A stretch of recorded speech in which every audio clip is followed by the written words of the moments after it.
اور سے حاجی مشتاق علیہ رحمہ کے موقع پر نگران شورا نے سنتوں بھرا بیان فرمایا جو مدنی چینل پر براہ راست ٹیلی کاسٹ کیا گیا۔ اختصار کے ساتھ مدنی پھول آپ بھی دیکھیے۔ ہمارے مرکزی مجلس شورا کے مرحوم نگران حاجی مشتاق رحمۃ اللہ تعالی علیہ کے ایصال ثواب کے سلسلے میں ایک اجتماع منعقد کیے ہوئے ہے صحرائے مدینہ میں۔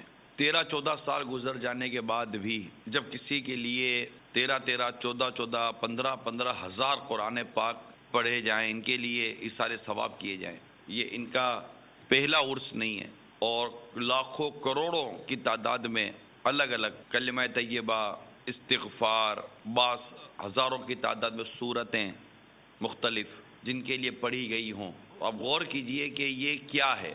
یہاں دعوت اسلامی کے جتنے بھی اسلامی بھائی، بلکہ جو ماحول سے قریب اتنے نہیں ہیں، دور دور رہتے ہیں، آتے ہیں، بیٹھتے ہیں، چلے جاتے ہیں، میرا مشورہ ہے کوئی ایسا عمل جیتے جی کر جائیں کہ مرنے کے بعد ہمیں فوائد ملیں۔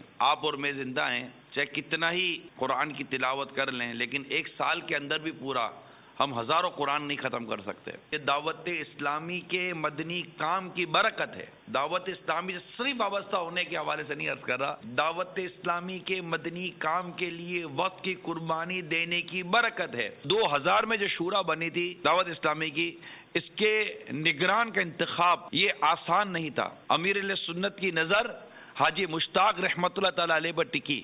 دعوت اسلامی کی مرکزی مجلس شورا کا جسے نگران بنانا امیر سنت کی سمجھ میں آیا ہو، وہ شخصیت خود کس قدر با اثر اور کس قدر متاثر کن ہوگی۔ ماہ رمضان کی آمد ہے، اس کا استقبال ہمیں نیکیوں کے ساتھ کرنا چاہیے۔ نعمتوں کا مہینہ ہے، برکتوں کا مہینہ ہے۔ آپ کو کچھ نیتیں کرواتا ہوں، جن سے بن پڑتی ہیں نیتیں کریں۔ انشاءاللہ عز و جل تمام نمازیں با جماعت ادا کروں گا، قرآن مجید کی تلاوت کروں گا، حتیٰ کہ کم از کم ایک بار پورا قرآن ختم کروں گا۔ ترجمہ کنز الایمان، تفسیر خزان العرفان یا صلاۃ الجنان، یعنی ترجمہ و تفسیر کے ساتھ ایک بار پورا قرآن ختم کروں گا۔ روزانہ کے کم از کم دونوں مدنی مذاکرے دیکھوں گا، اور اگر آپ کے ایک کی نیت بنتی ہے تو ایک ہی کر لیجئے۔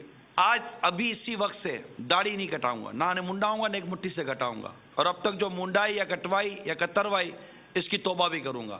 پورے ماہ رمضان امامہ شریف کا تاج سجاؤں گا، ماں باپ کا دل خوش کروں گا، میں بد نگاہی نہیں کروں گا، کسی اجنبی غیر محرم عورت کو نہ اسکرین پہ دیکھوں گا نہ اس کے علاوہ دیکھوں گا، موسیقی اور میوزک کی آواز نہ اسکرین کے ذریعے سنوں گا نہ اس کے علاوہ سنوں گا۔ مجھے ماہ رمضان میں اپنی بخشش لے کر جنت کا مستحق بننا ہے، بس کہ رمضان ختم ہونے سے پہلے میرا رب مجھے بخش دے بس، اور میں اس کے لیے اپنی پوری کوشش کروں گا اپنے رب کو راضی کرنے کی۔ میں نے بہت نافرمانی کی اللہ کی، میں نے بہت نافرمانی کی ہے، بس یہ مجھے ایک بار پھر جیتے جی ماہ رمضان نصیب کر دے۔